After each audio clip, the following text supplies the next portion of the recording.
INS कुर्सुरा S-20 भारतीय नौसेना की कलवरी स्तरीय डीजल इलेक्ट्रिक पनडुब्बी है। वह भारत की 5वीं पनडुब्बी थी।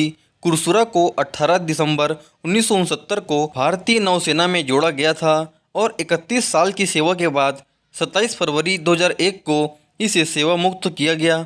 इसने 1971 में भारत पाकिस्तान युद्ध में भाग लिया, जहां इसने गश्त देने वाले मिशनों में महत्वपूर्ण भूमिका निभाई।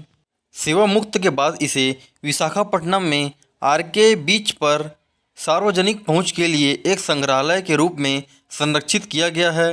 ये चुनिंदा पनडुब्बी संग्रहालयों में से एक है जिसकी मौलिकता बनी रही है और इसे विशाखापट्टनम का अवश्य देखे जाने वाला पर्यटक स्थल माना जाता है।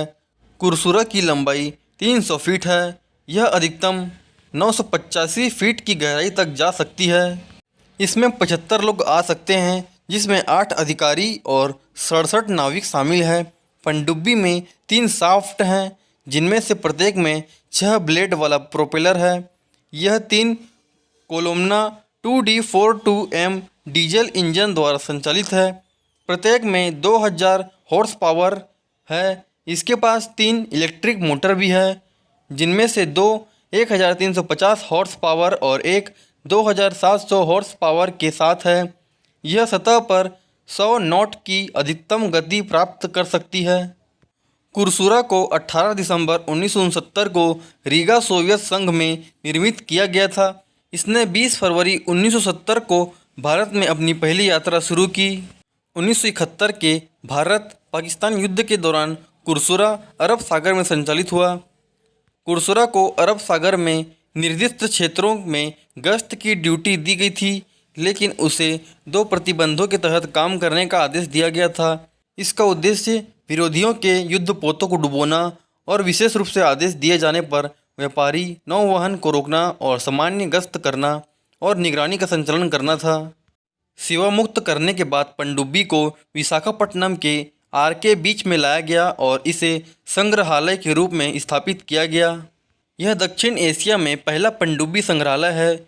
इसे संग्रहालय के रूप में स्थापित करने का विचार देने का श्रेय एडमिरल वी पसरीचा को दिया जाता है। सबमरीन को संग्रहालय बनाने के स्थान पर लाने के लिए 600 मीटर अंदर लाया गया, जिसमें 18 महीने लगे और 5.5 करोड़ लागत लगी।